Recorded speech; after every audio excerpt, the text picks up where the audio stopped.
Hello, impactful parents. It is question and answer Thursday, and today we're going to talk about how to help your child learn to calm down. So, if you don't know, my name is Christina. I am founder of The Impactful Parent, and every Thursday I come on here and answer one of your questions that you submitted to me live. So, if you have a question for me for next week, please submit it. You can either direct message me on social media or you can email me at theimpactfulparent@gmail.com. Now, let's get to our question. So today, someone writes in and says, my child has become super sensitive and everything feels like an ordeal, completely blown out of proportion. How do I get my child to learn to calm down and not make a mountain out of a molehill every single time? Well, thank you so much. Such a common occurrence, right? So I know that this is going to help a lot of parents today. And I have 7 steps to help you help your child learn to calm down. But before we get into that, there's a couple things. First of all, why is this happening to your child is a really good question. And I would investigate that more. I can't answer that right now because it would be particular to each child and into this question specifically. And sometimes kids are just really some are more sensitive than others, especially if you have a gifted child. The gifted population tend to be very sensitive in their emotions. So it could just be that, but I would inquire a little bit of why is this happening? And it does sound to me like your child is having a hard time just self-regulating with their emotions. They're feeling all these big feelings and it's just hard to self-regulate. I have a whole very large comprehensive course that you can do either with me or online. If you'd like to check that out, which is a lot more than what I'm going to be giving today, you can go to theimpactfulparent.com/behavior course or theimpactfulparent.com/webinar, where I'll tell you a little bit more about that. The webinar is absolutely free. Check it out. It'll give you all these steps. I'm going to teach you on how to teach your child how to control these big emotions. But today we're going to give you 7 steps for self-regulation. And I'm going to start with some of the mistakes that a lot of parents make because this is super common. And what you might be doing is actually doing emotional suppression with your child's emotions, not because you mean to. It is completely on accident. But if you are a parent that says things like, oh, don't cry, it's going to be fine, this isn't worth it. Or if you say something like, don't be mad, it's all going to be okay. Those are all things that are going to make your child over time learn to suppress their feelings instead of feel it and learn from them. So that will cause emotional suppression. Another thing that parents do to cause emotional suppression in their children is by overreacting. Your child does something and then you as the parent go, what? And I don't understand. And how could this happen? And why did you do that? And that kind of overreaction to a mistake they've made or how they're feeling can also cause those feelings of, oh, I don't want to tell my mom and dad how I feel anymore. I shouldn't be feeling like this. It shames your child is what it does. And so we don't want that, obviously. So I'm making you aware that those are common mistakes that could happen to you. So many parents make them. It's okay. Now that you know, let's get better as parents. And that's what this is all about. So if you by accident overreact and cause some fear in your child and now they're scared to tell you how they feel, then that emotional suppression will over time as they become adults become a problem. You see it a lot in so many people when they don't want to express how they feel. They don't know how to communicate their feelings. They don't know what to do with all their feelings. So instead they act out. Those people that keep all their feelings in and bottled up until one day they just explode.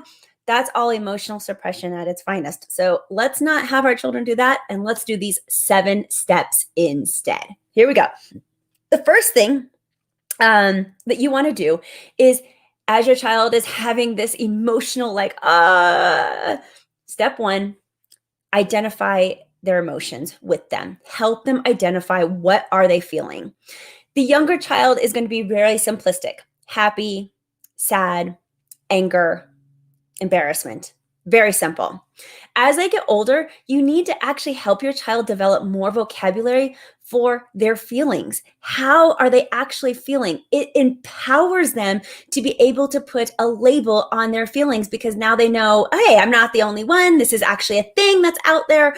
And it lets them be able to communicate so much better. So step one, help them learn new vocabulary words. Let's take, for example, jealous and envy. Is that why your child is having such a hard time? Is that one of the feelings that they're trying to figure out? Why do I feel like this? Is it jealous or is it envy? And you could start a conversation on what is the difference between the two. Does your child know the difference between shame and embarrassment? And maybe they feel both. Maybe they only feel one. Maybe they only feel the other. But being able to label it for your child is so empowering. So that's step one. Step two of this process is you're going to help your child understand why. Why are you feeling like this? And you start off by just asking lots of questions. Don't make any assumptions. Just ask lots of questions to your child. Why is this? Why did this happen? Did an expectation that you had not be met? Did somebody disappoint you? Did you think that something else was going to happen and then this other event happened instead and now you feel like this? Some of the things I'd look out for as a parent is, are they predicting the future? And what I mean by that is a lot of kids will be like, I can't, I just know I'm going to fail. That's predicting the future. They're just saying already that they're setting themselves up for failure because they're predicting the future saying, I'm going to fail. So you want to debunk those beliefs and make them realize that, wait a second, you're trying to predict the future there by saying that statement. You don't really know that you're going to fail. Another example would be, are they assuming what other people think? I see this all the time. Oh, they don't like me. I know that they don't, and they're never going to let me into their group. Okay, again, you're assuming what other people are thinking. You can't do that. So bring it up, make it an awareness for your child that might be one of the things that they're doing. Maybe they're catastrophizing every situation and taking a small thing and then blowing it up. Point it out to them. It's really not that big of a catastrophe. This is a small thing. Maybe they're focusing only on the bad and none of the good.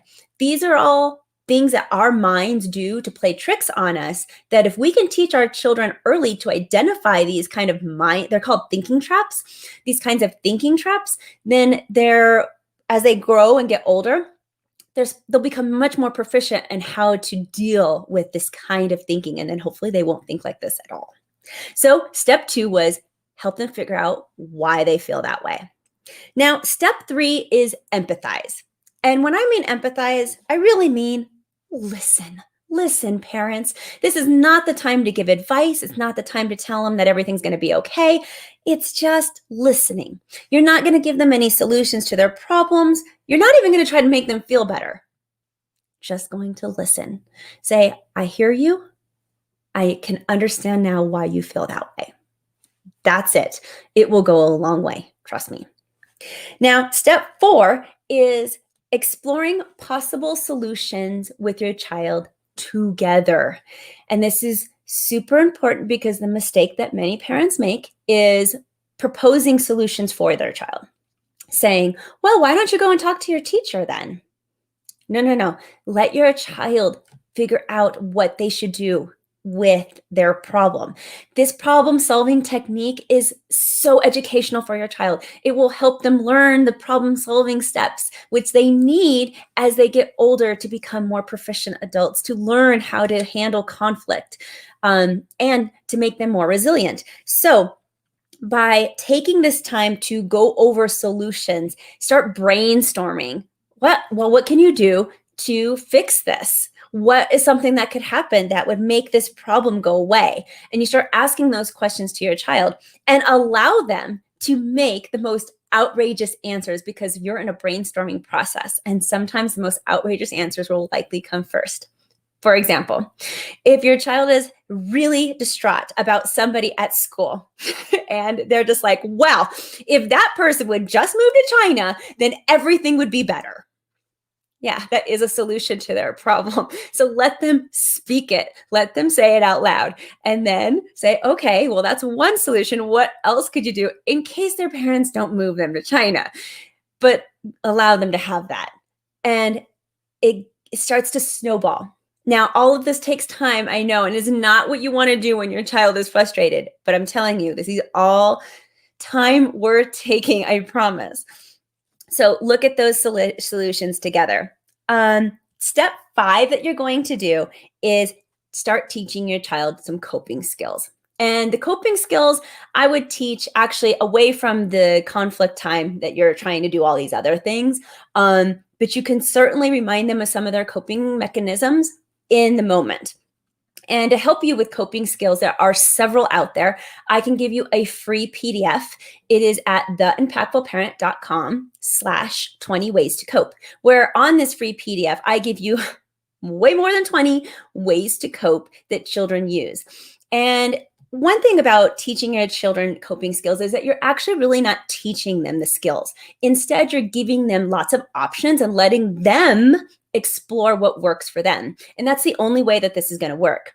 If you tell your child, well, in order for you to calm down, you need to take some deep breaths, and you tell them that that's what's going to work for them, chances are they're going to push back on that and it's not going to work for them. So instead, what I've done for even my own children that do have high anxiety and those kind of issues is I present to them all the different kinds of coping skills that I have learned over the years, and then let them figure out what works for them. And I'm going to tell you right now, it could be the most unusual things. From personal experience, I have a child who I've given tons of coping skills and they find their own. This particular child that I have has super high anxiety, especially when it comes to test taking. So on days of tests, this child puts Band-Aids on their wrist. And the Band-Aids, there's no scar, there's nothing wrong with their wrist. But what it helps them do is, for this child, every time they look down at this funny Band-Aid, it, one, makes them smile because it has to be a funny Band-Aid, not a normal brown Band-Aid. But two, it reminds them that there's help out there, that there's security and there's people who support them. And it's just a reminder badge, basically. And that works for that child. It's not going to work for every child, but that works for them. I would have never in a million years, even as an impactful parent, have thought to suggest that to my child. It's something that children have to figure out on their own. So go to theimpactfulparent.com/20 ways to cope. Give them all these different coping skills and let them pick and choose, try out different things, figure out what's good for them. And you'd be surprised they'll find their own ways that they'll learn to cope with. So that's step 5. Now let's go to step 6. Step 6 is you want to create a feeling of security with your child. And this is super important. And this is just as you're sitting there with them, you're trying to create a safe place for them to be able to express their feelings, non-judgmental place, saying, hey, I'm here to support you. Hey, we're going to get through this together. I got you. It's that kind of feeling. And when your child feels secure in your relationship and that they can come to you, then they're more willing to try and put themselves at a little bit more of a risk to solve some of these problems on their own because they know they can come to you if they need your help. Huge. Let me say that again. They're more willing to go try to solve problems on their own because they know they can come to you, because they'll know you'll be there to catch them when they fall. Big deal. It's great. So trying to create that feeling of security. And lastly, step 7 is let your child work it out. One of the most common mistakes that parents make is that they don't like to see their children in pain. They don't like to see them crying. They don't like to see them having fits. So instead, they just take away whatever is bothering the child or come in and sweep up the problem and take it away. And that's not necessarily what we want to do. If your child is safe physically and safe to others, then it's good to allow your child to have some of these conflict and learn to solve things on their own. These skills cannot be developed unless they do it themselves. So You're there for support. You're there to guide them through it, but you're not there to solve the problem. Allow your child to solve the problem. Believe that they can and they will. And I think that's where a lot of parents have so much trouble is we just don't want to see our kids get hurt. We don't want to see them sad. And we don't have a lot of confidence that our kids can figure it out on their own. So we come in and we swoop in and we do it for them, right? Have confidence in your child that they can do this. They can make a mistake and learn from it, or push through some conflict resolution and be able to push forward and learn. Parenting is such a long game that all of these 7 steps are going to happen with time and over several different times of your child having an emotional outburst. If they have an emotional outburst and they can't self-regulate, you can go through the 7 steps one time and that'll help. But the next time they have an emotional outburst, if you go back to the old ways, they're not going to learn it. They have to do these steps with you several times before they start to internalize these steps on their own and then not need you to help them guide them through it. So keep that in mind. This is not a one-time deal. We're playing a long game here as parents to teach our kids. And I know it is so much easier to take the easier way, quick way out of this, because this all takes time and energy for us as parents. And if you have multiple kids, it's even harder when some other kid is trying to help get your attention and do this and mom. I get it. But these are really time we're taking, parents, I promise, to really help your child and like seize the learning opportunity in that situation. Pause everything else for a moment. Be there with that child. And if you can do that 10 times in a row, they may not need you the 11th time or the 12th time or the 13th time after that. They'll learn from it after a while. And maybe it won't even take 10 times. Maybe it'll only take 3 times.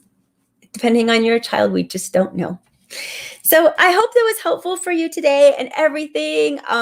If you have a question for me for next week, please submit it. Direct message me on the social media and check out the Impactful Parenting podcast.